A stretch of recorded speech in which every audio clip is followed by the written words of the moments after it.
Hello, welcome to the video. In this video, I'm going to show you how the actually rainy day scenario could be covered in Disney website.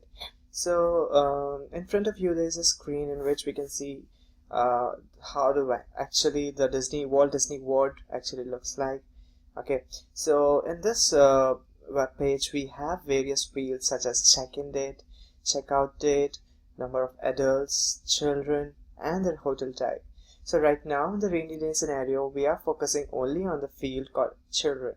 So you can see that when the children is 0, there is nothing other field, and when you click on the find price button, it will automatically take you to the prices and it will show various prices according to the request by default. Okay, but this is a simple valid day scenario. Okay, it is a simple valid scenario, but right now our focus is basically on the rainy day scenario, in which if I'm going to click on child and select child as 2, then there is an age of children at the time of travel field which should be provided some values.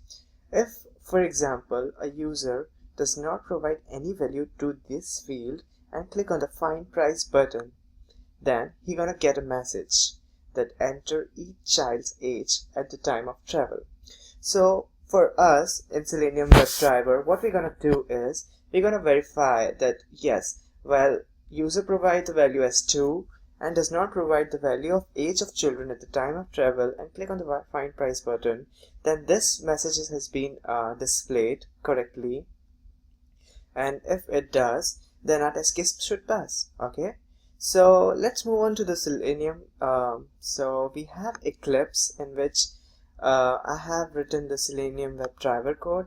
So it is basically in the JUnit.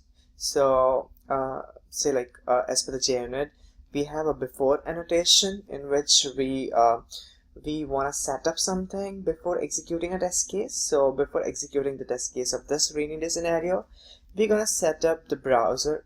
That our browser should be a Firefox, and the base URL should be the website address. Okay, so after putting everything, we'll just write the test case with the test annotation, that it will go to the base URL, it will fill the check-in date, it will fill the checkout date, it will provide the number of adults, it will provide the number of children, but it will not provide the ages of the children. That's why it will, when we click on the button, it will show an error, and the error message should be equal to this message which we have provided in our assertion. So this message which we have provided in our assertion is equal to the error message which we expect the web application to throw.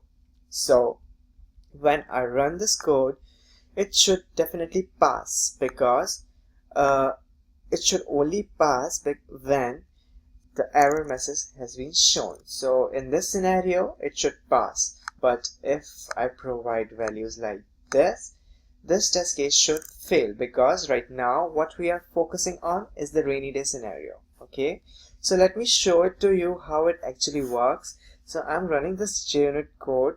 So I'm just pressing Ctrl F11 and waiting for the Firefox to open the web page which I have defined in the base URL. So I guess it will open a web page and it will automatically populate all the values which I have provided in my code. So you can just look into that. Yes, it has populated all the values: check-in, check-out, number of adults, number of children, and it clicked on find price button. When it clicked on the find price button without providing age of children, it is showing the error message. That is what we expected, right? So expected outcome is correct. Now we have to verify that yes, this functionality has been covered by a Selenium code or not. If it has been covered by a Selenium code, then the test case should pass and the JUnit should show in the color of green. So let's go to our Eclipse and check whether the test case passed or failed. So we can see over here the test case passed and our JUnit is in green color. So we can be pretty sure yes, the test case passed. So in this way we can cover all the valid and we can cover all the invalid, that is sunny and rainy day scenarios, one by one. And then we can create test suites in JUnits and can execute test suites according to the type of modules they belong to. In my next video, I'm going to show you how the registration functionality works on.